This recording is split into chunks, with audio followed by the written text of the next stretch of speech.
Good morning students, I am Pradeep, your SST teacher. कैसे हो आप सब? I hope you all are fit and fine at your home. So बेटा आज हम स्टार्ट करते हैं हमारी सिविक्स का chapter number 24, parliament structure, rule and importance. तो बेटा ये जो चैप्टर है ये हमारी बुक का चैप्टर नंबर 24 है और पार्ट ये सिविक्स का है. तो बेटा चलिए चैप्टर स्टार्ट करते हैं. आपको अच्छे से इस वीडियो को देखना है और उसके बाद चैप्टर को एक बार रीड जरूर करना है. The democratic system has been set up in the accordance with the spirit of Indian Constitution, as India is a vast country, indirect democratic system was established. ये कहते हैं कि जो भारतीय संविधान है, ठीक है, आपको पता ही है कि हमारा जो संविधान है उसमें जो है लोकतंत्री शासन प्रणाली की बात की गई है, डेमोक्रेसी की बात की गई है, क्योंकि हमारी जो कंट्री है बहुत वास्ट है, बहुत बड़ी कंट्री है. तो इसमें जो है इनडायरेक्ट डेमोक्रेसी के थ्रू जो है वो रूल किया जाता है. इनडायरेक्ट डेमोक्रेसी मतलब कुछ लोगों को तो हम खुद चुनते हैं और कुछ मेंबरों के बीच में से ही कुछ मेंबरों की चोन जो है वो की जाती है. ठीक है, हम हमारे लिए जो भी रूल करेगा उनको हम स्वयं चुनते हैं थ्रू वोटिंग. ठीक है, आगे इसी चीज़ की बात करते हैं कि हम जो है कैसे डेमोक्रेसी रन करती है. जो हमारे रिप्रेजेंटेटिव होते हैं उनको हम जो है इलेक्ट करते हैं थ्रू वोटिंग, और वो रिस्पॉन्सिबल भी होते हैं किन के लिए, to the people of the countries के लिए. ठीक है, वो हमारे लिए भारतीय लोगों के लिए वो जवाबदेही भी होते हैं जिनको हम लोग थ्रू वोट जो है चुनते हैं. ठीक है जी. नेक्स्ट में ये बात करते हैं मीनिंग की. मीनिंग किसकी बात कर रहे हैं? पार्लियामेंट की. पार्लियामेंट का क्या मीनिंग है? जो पार्लियामेंट है ये वर्ड लिया गया है कहाँ से? फ्रेंच का एक वर्ड है पार्लर. ठीक है, और जिसका मतलब है टू कन्वर्सेशन, मतलब बातचीत करनी. तो पार्लियामेंट एक ऐसी प्लेस है जहाँ पर जो है ग्रुप ऑफ पीपल बैठ के कन्वर्सेशन करते हैं. किन पर? नेशनल और इंटरनेशनल इश्यूज़ पर डिस्कशन की जाती हैं. क्लियर. नेक्स्ट है कि पार्लियामेंट जो है एक ऐसा सिस्टम है गवर्नमेंट का. ठीक है, एक ऐसा सिस्टम है जिसमें जो है इसके बोथ जो है एग्जीक्यूटिव एंड लेजिस्लेटिव दोनों ऑर्गन्स मिलकर जो है वो काम करते हैं, और दोनों के बीच में क्लोज रिलेशनशिप की बात की गई है. और साथ में ये बताते हैं कि जो एग्जीक्यूटिव होती है उसके जो मेंबर हैं वो इलेक्ट किए जाते हैं. कहाँ से इलेक्ट किए जाते हैं? लेजिस्लेटिव असेंबली में से. इसीलिए क्योंकि उनमें से ही जो हैं इलेक्ट किए जाते हैं, तो वो तब तक ही काम कर सकते हैं जब तक उनको सपोर्ट मिलता रहता है. किसका? लेजिस्लेटिव का. और वो उनके काम के प्रति, उनकी पॉलिसीज़ के प्रति उनके लिए जो है वो जवाबदेह बने रहते हैं. ठीक है जी. नेक्स्ट है कंपोजिशन. कंपोजिशन की अगर हम बात करें तो पार्लियामेंट दो हाउसेस से मिलकर बना है, लोकसभा एंड राज्यसभा. लोकसभा क्या होती है अब हम इसके बारे में देख लेते हैं.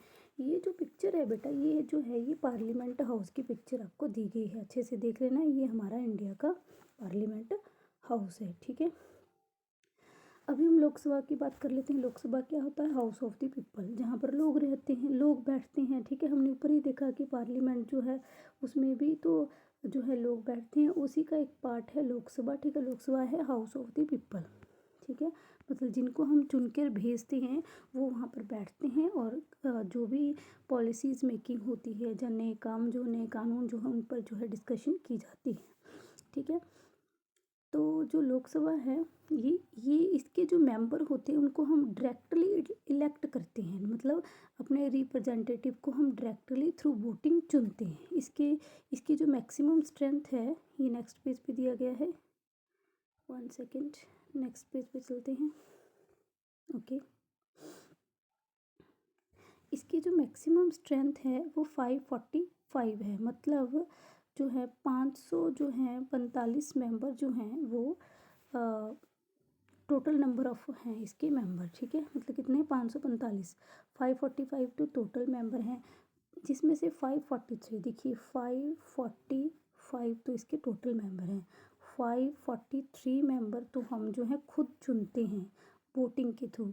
बचे दो मेंबर जो हैं वो नॉमिनेट करते हैं.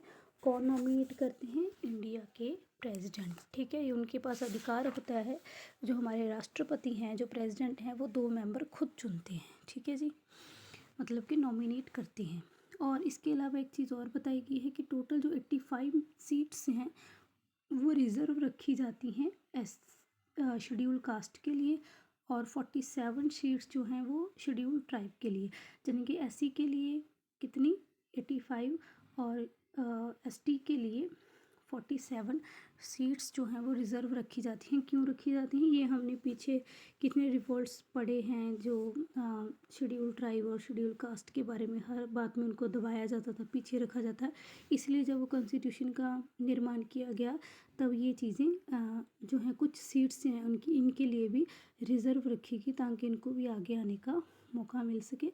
और कहते हैं कि जो लोकसभा में टोटल जो पंजाब से जो है 13 मेंबर जो हैं इलेक्ट किए जाते हैं, 13 मेंबर लोकसभा के लिए चुने जाते हैं। और साथ में ये परमानेंट सदन नहीं होता, अगर राष्ट्रपति चाहें तो लोकसभा को जो है वो मतलब ये कह दो कि लोकसभा को तोड़ भी सकते हैं, तो दोबारा से भी चोन करवा सकते हैं अगर राष्ट्रपति को कोई भी गड़बड़ लगती है या लोकसभा के जो मेंबर हैं सही से काम अगर नहीं कर रहे तो। आगे बात करते हैं राज्यसभा की। राज्यसभा जो है वो परमानेंट हाउस है पार्लियामेंट का। इसकी जो मैक्सिमम स्ट्रेंथ है 250 है, जिसमें से 238 मेंबर जो हैं, ठीक है, वो मेंबर की जो सीट है वो स्टेट से और यूनियन टेरिटरी से रखी जाती है। लेकिन 12 मेंबर जो हैं वो नॉमिनेट करते हैं हमारे जो हैं प्रेसिडेंट, ठीक है। और ये जो 12 मेंबर चुने जाते हैं ये बहुत ही इंटेलिजेंट, पढ़े लिखे मतलब बड़े ही प्रसिद्ध व्यक्ति होते हैं को जिनको अलग अलग जो है क्षेत्र में जो है नॉलेज होती है, जैसे लिटरेचर में, सोशल सर्विस में, साइंस में, आर्ट में, ताकि कुछ ऐसे लोगों का भी मिक्सचर हो सके कि ताकि जो हमारी कंट्री है हर फील्ड में आगे जा सके, कुछ ऐसी पॉलिसीज़ मेकिंग भी हो सकें। और जो इसके जो मेंबर्स हैं ये हर 2 साल के बाद जो हैं वो रिटायर हो जाते हैं, ठीक है जी। और इस तरीके से एक चीज़ और बताते हैं कि 7 मेंबर जो हैं इसमें से 7 मेंबर जो हैं वो पंजाब में से जो हैं चुने जाते हैं। तो ध्यान में रखना कि 7 मेंबर चुने जाते हैं राज्यसभा में, 13 मेंबर चुने जाते हैं लोकसभा में। किसके लिए, लोकसभा के लिए, और 7 मेंबर राज्यसभा के लिए। क्लियर, यहाँ तक चैप्टर हमारा क्लियर हो गया। अब हम बात करते हैं फीचर्स की। तो बेटा ये जो चैप्टर है अभी तो हमने 1 बाय 1 रीड भी कर लिया। इसके बाद में आपको जो नेक्स्ट वीडियो आएगी वो मैं फ़्लो चार्ट के थ्रू भी आपको इसको एक बार समझा दूँगी। वो फ़्लो चार्ट आप अपनी नोटबुक पे ड्रॉ भी कर लेना, ठीक है जी। अभी हम इसकी फ़ीचर की बात कर लेते हैं। फर्स्ट फीचर क्या बताते हैं कि जो डिफरेंस होता है किस में होता है, नॉमिनेटेड एंड रियल एग्जीक्यूटिव में, ठीक है। आगे ये बताते हैं क्लोज रिलेशनशिप होता है किस में होता है, ये कह दो कि एग्जीक्यूटिव में और लेजिस्लेटिव में क्लोज रिलेशनशिप होती है। उसी रिलेशनशिप के कारण वो लोग अच्छे से काम जो है वो कर सकते हैं। और ये थर्ड पॉइंट में बताते हैं कि जो एग्जीक्यूटिव है वो रिस्पॉन्सिबिलिटी अपनी बताता है किसके लिए, लेजिस्लेटिव असेंबली के लिए, ठीक है। मतलब जवाबदेह होता है, जिम्मेवार होता है, क्योंकि हमने देखा कि इसके जो मेंबर्स हैं वो इसी में से जो हैं वो चुने जाते हैं। 1 सेकेंड, ठीक है जी। फोर्थ पॉइंट में ये बताते हैं कि under the relationship of prime minister leadership of the prime minister की ये जो काम करते हैं लोकसभा और राज्यसभा, इसको लीड कौन करता है, ये करते हैं हमारे देश के प्राइम मिनिस्टर, प्रधानमंत्री, ठीक है। फिफ्थ पॉइंट में ये बताते हैं कि जो एग्जीक्यूटिव है इसकी जो मतलब ये कह दो कि मियाद बोल सकते हो आप, ठीक है। ये इन टर्म बोल सकते हो, ये इनडेफिनिट है, मतलब निश्चित नहीं है, अनिश्चित समय के लिए है। और साथ में ये बताते हैं सिक्स्थ पॉइंट में कि जो अपोजिशन पार्टी हैं वो भी लीगल होती हैं। वो बात बात पे उनको विरोधी दल जिसको हम कह सकते हैं उनको भी कानून के तौर से जो है मान्यता मिली होती है। वो भी बात बात पे इनको इनके काम जो है वो याद दिलाते रह सके। सेवन्थ पॉइंट में ये बताते हैं कि ये जो कलेक्टिव एंड इंडिविजुअल रिस्पॉन्सिबिलिटी, मतलब सामूहिक एंड व्यक्तिगत जिम्मेवारी भी सबकी बन जाती है, ताकि वो जो भी मेंबर चुने जाते हैं वो अपनी हर तरीके से अपनी रिस्पॉन्सिबिलिटी निभा सकें और देश के लिए कुछ अच्छा कर सकें। नेक्स्ट पॉइंट है reason for the adopting a democratic government in India, कि हम कौन से ऐसे रीज़न रहे कि हमने जो है डेमोक्रेसी कंट्री जो है डेमोक्रेटिक गवर्नमेंट जो है अपनाई है। इसके भी कुछ रीज़न रहे हैं जिसके बारे में हम अभी डिस्कस कर लेते हैं।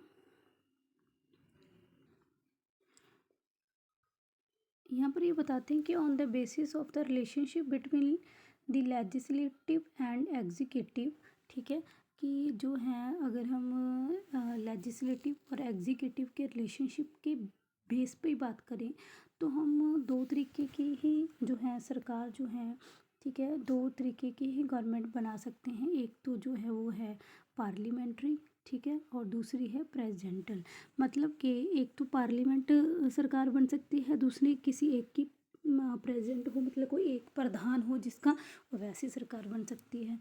तो हमने यहाँ पर क्वेश्चन ये रहता है कि हमने पार्लियामेंट्री सिस्टम क्यों अडॉप्ट किया, तो उसके कुछ पॉइंट्स दिए गए हैं, 5 रीज़न इन्होंने बताए गए हैं। फर्स्ट जो है ये बताते हैं knowledge of the Indian masses about the parliamentary government, कि जो हमारे लोग थे उनको आज़ादी से पहले ही जो है पार्लियामेंट्री गवर्नमेंट के बारे में पता था। जैसे कि 1861, 92 और 1919 और 1935 के जो एक्ट आए थे वहाँ पर भी पार्लियामेंट्री सरकार ही थी। इसीलिए जो लोगों ने समझा कि ये सबसे सर्वोत्तम है तो इसको चूज़ किया गया। सेकंड पॉइंट जो बताते हैं supports from members of the constitutional committee, जो हमारी कॉन्स्टिट्यूशनल कमेटी थी उन्होंने भी इस चीज़ का पार्लियामेंट्री सरकार का समर्थन किया। जैसे कि डॉक्टर BR अम्बेडकर ने कहा था कि एक ऐसी सरकार होनी चाहिए जिसमें जिम्मेवारियां हों, लोगों की स्थिरता हो, और वो संसदीय सरकार के अलावा कुछ नहीं हो सकती।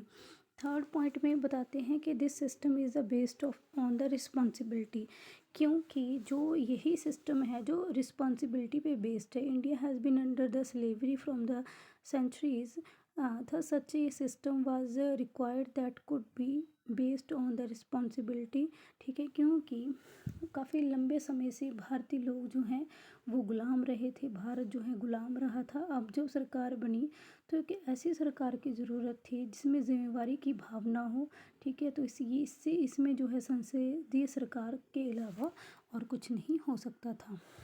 फोर्थ पॉइंट में ये बताते हैं this system is adaptable to change, इसमें जो है हम परिवर्तन कर सकते हैं। जो सरकारें परिवर्तनशील होती हैं, ठीक है, तो यहाँ भी ये बताते हैं कि हमें एक ऐसी सरकार लानी थी जो को निरकुंश ना बन जाए, मतलब एक ही पर्सन जो है अपनी मर्जी ना कर सके, इसमें चेंज होते रहें। तो जो संसदीय सरकार है इसको हम चेंज भी कर सकते हैं, इसीलिए इसको अडॉप्ट किया गया।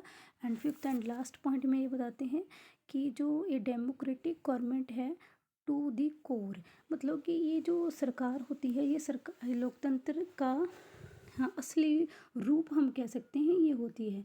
क्योंकि जो संसदीय सरकार है जो पार्लियामेंट्री गवर्नमेंट होती है ये लोकतंत्र को समर्पित होती है एक तरीके की, ठीक है। इसमें जो जो लेजिस्लेटिव होते हैं वो, और जो